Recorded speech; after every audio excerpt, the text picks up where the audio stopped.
Hi guys, मैं हूं दानी। तो जनाब, कैसे हैं आप दोस्तों? आपकी उम्र शायद निकल गई हो, आप बचपन में हो, कितने साल गुजर गए हैं। एक रिटायरमेंट लेने वाले खिलाड़ी मोहम्मद आमिर के बारे में आपको ये कहते हुए कि वो फिक्सर है, वो फिक्सिंग है, उसने मुल्क को बेचा था। तो मुल्क को क्यों बेचा था? उसको पैसे चाहिए थे, पैसे की लालच मिली थी, उसने मुल्क को बेच दिया। लेकिन जब उससे उसका इंटरव्यू लिया गया तो उसने इंटरव्यू में ये बताया कि मैं 17 साल का था, और हकीकत रियलिटी यही है, वो 17-18 साल का था।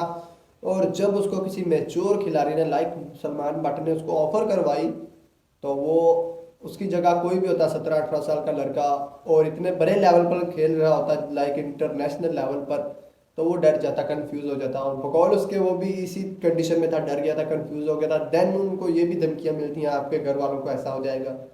तो उसने इसी डर और कन्फ्यूजन में आके उनकी बात एक्सेप्ट कर ली। लेकिन उसको ये नहीं था पता, जो ऑफर करवा रहे हैं यही बात में पकड़वाएंगे और हमें टीम से निकलवाने की साजिश है। क्योंकि हम बेस्ट दे रहे हैं, और बेस्ट है, हम एरा के बेस्ट 3 प्लेयर हैं हम। और ये हमें इन्वॉल्व करना, बाद में हमें पकड़वाना, ये साजिश है। लेकिन उनको नहीं था पता, वो थे 17-18 साल के एक बच्चे। लाइक कंफ्यूज हो जाता है इस लेवल पर कोई भी। तो उन्होंने ये गलती कर ली, उन्होंने ये गलती की। देन उसके बाद उन्होंने कुछ छुपाया नहीं उनको। तब ये जब जब वो बाद में बता रहे हैं कि मैं ये इस गलती की, ऐसा हुआ, सब कुछ बता रहे हैं, सब सीन वो अदालत में इस अपने लिए लड़ रहे हैं और वापस आने की स्ट्रगल कर रहे हैं। और शाहद भाई को जिसने जो बात पूछी, उन्होंने सब कुछ रियल बताया, और ये भी बताया सबको मैदान में खड़े होकर, अकेले इंटरव्यू में, हर जगह पर कि गलती मेरी अपनी ही थी। तो ये सब बताने का और करने का मतलब सिर्फ एक है कि मैं उस टाइम कंफ्यूज था, मैं डर गया था, मुझे मेरी मुकम्मल प्लानिंग नहीं थी। और चोर वही होता है हमेशा, डाकू वही होता है जो प्लानिंग के साथ होता है। जो इंसिडेंटली किसी के साथ एक्सीडेंटली कुछ हो जाए, उसको नहीं कह सके पक्का पक्का चोर या फिक्सिंग। ठीक है, उन्होंने गलती कर ली, उन्होंने बाद में एक्सेप्ट भी किया, स्ट्रगल की, वापस आए। लेकिन देन उन्होंने माफ़ी भी मांगी, शायद उनको खुदा ने भी माफ़ कर दिया हो। लेकिन एक बात याद रखें, अदालत ने माफ़ किया मोहम्मद आमिर को, तो ही वो वापस आए। लेकिन आपने फिर भी उनको fixer fixer fixer fixer fixing कहना नहीं छोड़ा, ठीक है? क्योंकि आपने कभी अपने गिरेबान में कभी झांका ही नहीं, क्योंकि आप तो फरिश्ते ही उतरे हैं, ठीक है? देन उसके बाद बात करते हैं आप फिक्सर क्या के मोहम्मद आमिर को फिक्सिंग का बोलकर उनकी जो क्वालिटी है, बॉलिंग क्वालिटी, वो नहीं छुपा सकते। मोहम्मद आमिर कल भी दुनिया का नंबर 1 बैट्समैन था, आज भी दुनिया का नंबर 1 बैट्समैन है। चाहे इस बात को कोई एक्सेप्ट करे, शाहीन वाला, बुमराह वाला, चाहे ना करे, वो बेहतरीन बॉलर में से एक है।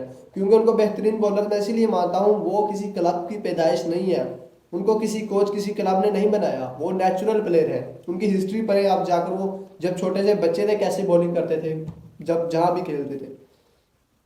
देन आपने उनको फिक्सिंग क्या क्या के अपनी जो मन की भड़ास थी, आपने सारे निकाल ली। आपने कभी ये नोटिस ही नहीं किया कि इस टाइम, नाउ टाइम, कौन आपकी टीम में पैसों के लिए खेल रहा है। आपने उनको फिक्सिंग इसीलिए कहा कि उन्होंने पैसे लिए थे, मुल्क बेचा था। और आज के टाइम में आपके मुल्क का कौन बेड़ा गर्क कर रहा है पैसों के लिए? आपको आंखें फाड़ के उसको भी देखना चाहिए था। लाइक सबसे पहले जो नाम है हारिस राव, हारिस राव को कहा चलो टेस्ट खेलते हैं। टेस्ट खेलने से लॉन्ग लंबी रेस होती है, खिलाड़ियों के अंदर वनडे T20 खेलने की कुछ बात आती है। तो हारिस राव को जब कहा टेस्ट खेलते हैं, तो हारिस राव ने ये कहकर टाल दिया कि मैं फिट नहीं हूँ टेस्ट खेलने के लिए, मैं नहीं खेल सकता। तो टेस्ट जब पाकिस्तान की सीरीज इधर चलनी थी टेस्ट की, उसी तरफ बिग बैच था। तो हारिस रऊफ ने ये कह दिया कि मैं फिट नहीं हूँ, मैं टेस्ट नहीं खेल सकता। दूसरी तरफ हारिस रऊफ ओवर करवा रहे हैं, भाग रहे हैं बॉल पकड़ कर, और बिग बैश खेल रहे हैं। अब ये मुझे बता दे कोई, ये क्या है? ये लॉयल होना, वफा है, मुल्क के साथ मुहिब वतन होना है, या ये फिक्सिंग है, या फिर ये मुनाफकत है? ये क्या चीज़ है? ये भी कोई एक्सप्लेन कर दे, किसी ने इस पर तवज्जो की ही नहीं होगी। क्योंकि आपको फुर्सत ही कहाँ मिलती है आमिर को, किंग आमिर को फिक्सर कहने के अलावा। देन उसके बाद पता है आपको कल क्या हुआ? उस पर मैंने वीडियो बनाई है कि जो आपके 8 प्लेयर्स एजेंट के शिकंजे में है, उसको उसके कंट्रोल में है, जो वो कहता है वही करते हैं, आपकी हमारी नहीं सुनी जाती। कंट्रैक्ट साइन किया हुआ है, तो वो क्या कर रहे हैं?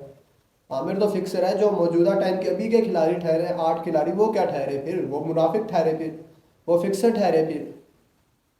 तो रियलिटी ये है कि जितना मोहम्मद आमिर के पास फेम है, इतना मौजूदा किसी खिलाड़ी के पास फेम नहीं है, फैन फॉलोइंग नहीं है जितनी आमिर ने मतलब वफा की है। देन उसके बाद इस वाक़े के बाद वतन के साथ और जिसके साथ खेला है जिस लीग में, उसके साथ किसी ने नहीं किया। जितना आमिर की फैन है, जितनी आमिर को प्यार और मोहब्बत मिलता है हर जगह से, उतना मौजूदा टाइम में भी किसी को नहीं मिलता। और रियलिटी ये जो आमिर के पास क्वालिटी है बॉलिंग की, वो किसी के पास नहीं है। चाहे आप इस चीज़ को एक्सेप्ट करें या नहीं करना चाहते, ये आपके दिल और दिमाग की बात है। हकीकत यही है कि आमिर से बेटर बॉलर कोई नहीं है वर्ल्ड में, ठीक है। तो आज के लिए इतना ही था। मोहम्मद आमिर के लिए ये वीडियो थी, खास किंग आमिर के लिए। तो चैनल को दोस्तों सब्सक्राइब कर दीजिएगा। मिलते हैं फिर।